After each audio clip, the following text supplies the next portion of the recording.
I'm gonna be honest, growing up, I wasn't much of a reader. Sure, I did have a subscription to Sweet Pickles, and there were some books here and there I would read.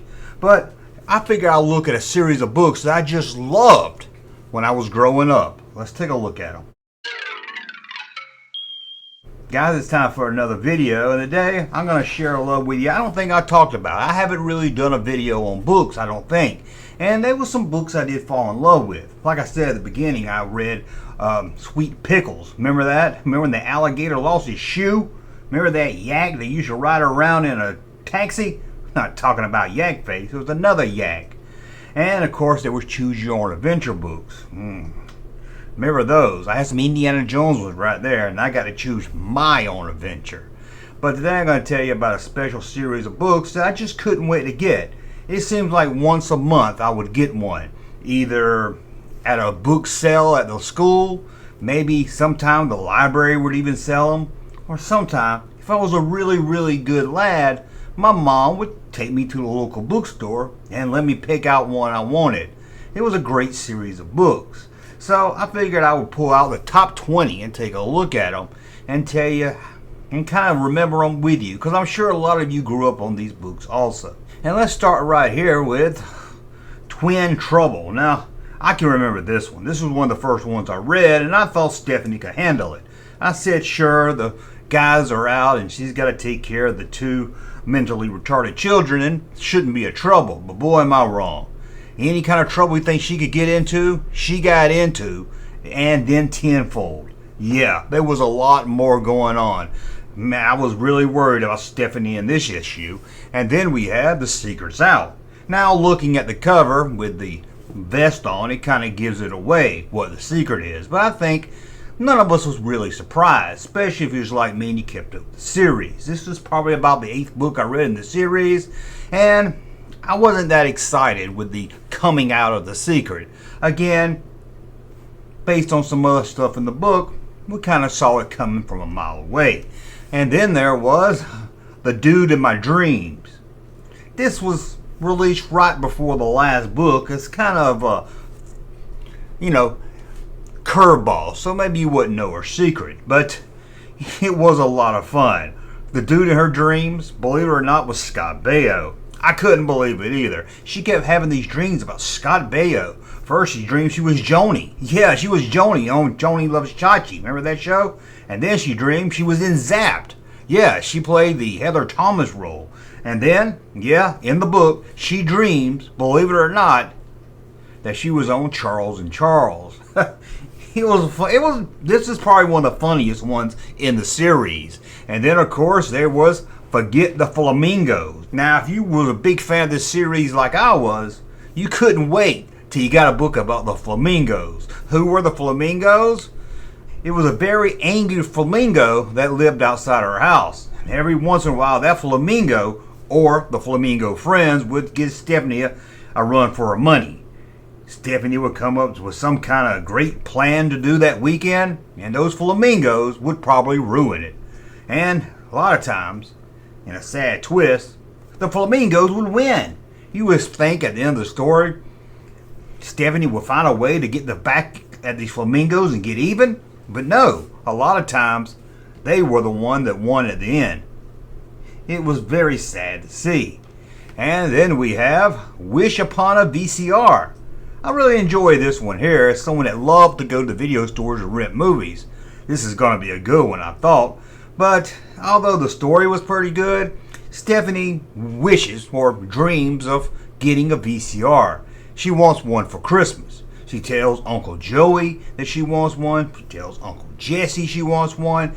She tells Uncle Saga she wants one. She tells anyone that will listen. Even Kimberly. Yeah, she even told Kimberly. She really wanted a VCR. At the end of the story, she did get a VCR. Sadly, she didn't get any videotapes to put in it, so she just got the VCR. Still a great read. And then we have Hip Hop Till You Drop. Oh, now this is a classic funny one here. Stephanie joins a rap group, and it says Hip Hop Till You Drop. Should have been Hip Hop You Can't Stop, because there was no stopping Stephanie. Uncle Jesse wasn't having it. He was like, you're not playing that he said the N-word, but I don't think, you know, it's a different time when these books came out. He said, you're not playing that kind of music in this house. No, we listen to rock and roll like the Beach Boys. But Stephanie just didn't care. She was gonna hip hop until she dropped. And then we have The Truth About Boys. And boy, does she lay out some facts about boys. I was a boy reading these books, like most of us reading the books, and there was stuff about me I didn't even know. She really laid out the truth about boys. There was another series of books called Men Are from Venus, Women Are from Mars or something. That has nothing to do with this book. This is straight Stephanie kicking some old school knowledge to the boys out there. She told the truth, and she told it like it is. And then we have P.S. Friends Forever. Oh, Stephanie goes to her summer camp and makes friends with another girl. But here's the catch. After summer camp, she discovers the girl doesn't have a telephone. So what does she do? She has to write letters back and forth. They become pen pals. Oh, they become friends. Friends forever. Get it? And she would always sign her letters like that at the end. P.S. Friends Forever. Oh, Stephanie. We all wish we had a friend like Stephanie, don't we? And then there was The Boy, Old Boy Next Door. Now I'm going to be honest, the boy next door was a 32-year-old sex offender. But that didn't stop Stephanie from having fun. Stephanie was the kind of girl that knew what she wanted. She wasn't afraid to go after it, even if it was illegal in 32 states. And then we have, of course, Phone Call from a Flamingo. This really got me here because the Flamingos were back. And they kept prank calling Stephanie. They would call her all kinds of names, make fun of her, call her Four Eyes, tell her she had braces when she didn't even have braces. They would call the house. Uncle Jesse would answer, and they'll disguise their voice and be like, "Hey, this is Stephanie's best friend, Kyle. Can I speak to her?" And Uncle Jesse would be like, "Hey, Kyle's on the phone," and she'd pick it up, and they'll say, "Hey, you look like a type of girl that has braces." Oh, the damn flamingos. They bullied her bad. And then we have Picture Me Famous. I believe this is kind of went a little step down. It wasn't one of my favorite. I remember getting excited about this one, couldn't wait home to get it. And I don't know. Stephanie becomes famous. She records a demo tape, if you will, a remake of a Vanilla Ice classic. I'm not going to say what song it is right here. I don't want to get copyright strike, but if you know anything about gangster rap music, it was a song about ice cream, let's put it that way. Anyway, Stephanie made a demo tape of this one. It became a local hit, and she became kind of semi-famous. She wasn't really famous, but to me, it just took Stephanie out of the real world, you know? That's what I like about reading these books. It was like your best friend. You're like, I can relate to Stephanie. It's like a girl I hang out with. It was great. She was just the girl next door. I loved her. But this one just made it just seem, you know, just a little too unreal. It was just a little too much, too fast. And then we have 10 Ways to Wreck a Date. Oh, this is a good one here. This is when Bob Saget's character, I think his name was Bill. Yeah, he found a new girl. He found a girlfriend. Stephanie wasn't too happy about that. I mean, one, she always hoped that Bob Saget and her mother would get back together. Yeah, and he went on a date and kind of left Stephanie to the side. Stephanie didn't have much to do. But she found out she could wreck the date. Oh, she planned all these shenanigans, and it was great. Remember one time, Bob Saget's character, I think his name was Steve, took the new girlfriend out for spaghetti. Yeah, what did she do? What did Stephanie do? She took up some wadded pubic hair, made it look like meatballs, and put it on top of the spaghetti. I wish this was an episode of Full House. That would have been great. And then we have Daddy's Not So Little Girl. A very controversial book. I know it was banned from my school library because Stephanie's real dad comes back. Not Uncle Jesse, not Uncle Bob Saget, not Uncle the other one. Nope, Dad comes back. And let's just say he comes back with presents, but he a little too touchy, if you get my drift. Like I said, he was very controversial at the time. And then we have My 3 Weeks as a Spy. Now this one kind of let me down. I was kind of upset about this one because, let's be honest, she was only a spy for about 2 weeks and 5 days. and then she got busted. She got ratted out. That's right, one of them Olsen twins. But it was still a good little read. And of course, we have Winning is Everything. This one really upset me, and I'll be honest with you, I got this one and didn't even read it. I got this one as a gift from my aunt, and she knew I was into the series, as many of you were, and I don't know, look at the cover. One, Stephanie is running for class president. Sounds like a good story right there. Will she win? If she does, it will change the future of the book series. But look at the book. That's not Stephanie. They replaced Stephanie on the cover with some fake. I guess it was a way to save a couple of dollars. Maybe the actress that plays Stephanie was in high demand by now, or she was asking too much. But once I saw this Stephanie, I said no. And I was done. I was done with the book series. Give me the original Stephanie, or give me no Stephanie at all. That's what I used to say. And then we have Here Comes the Brand New Me.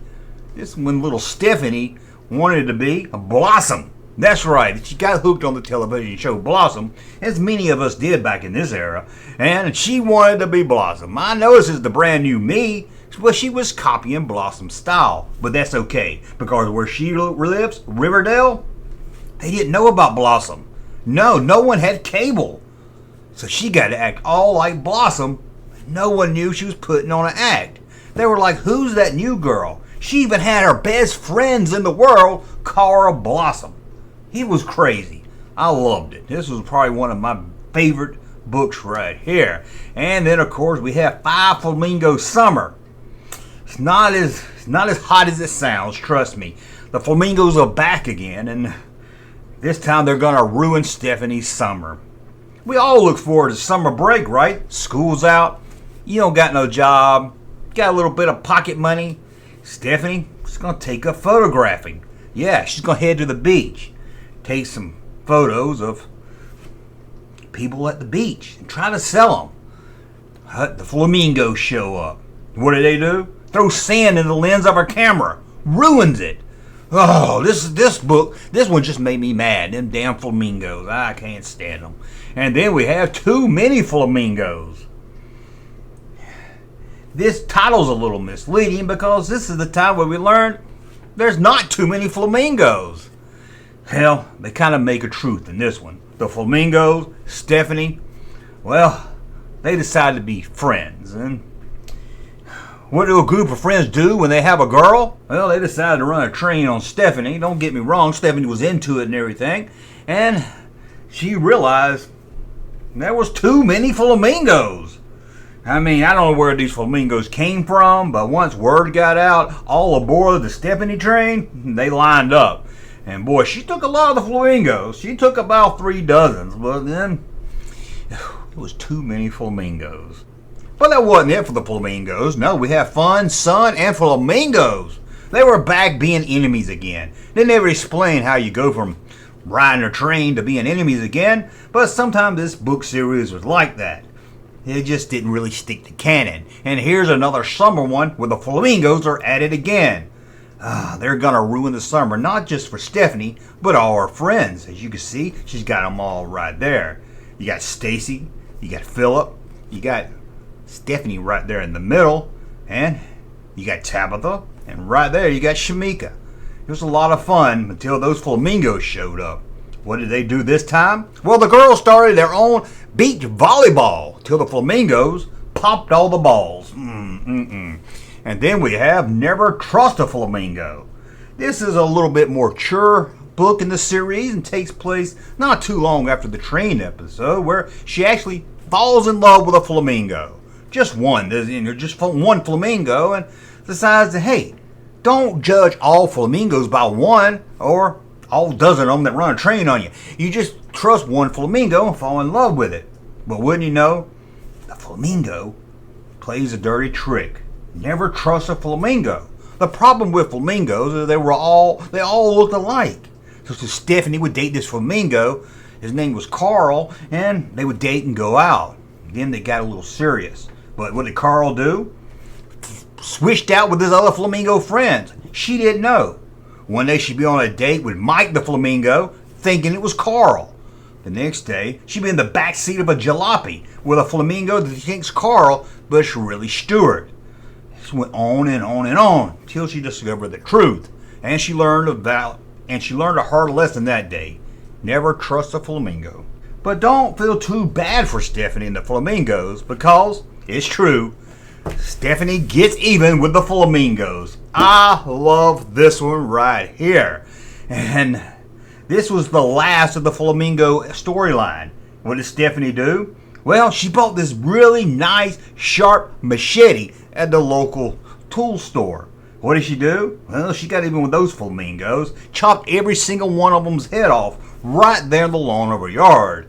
Sure, Uncle Jesse wasn't too happy about it, and Uncle Rio did fry up the body so they could have supper that night, but there was no more flamingos wanting to get all aboard the Stephanie train.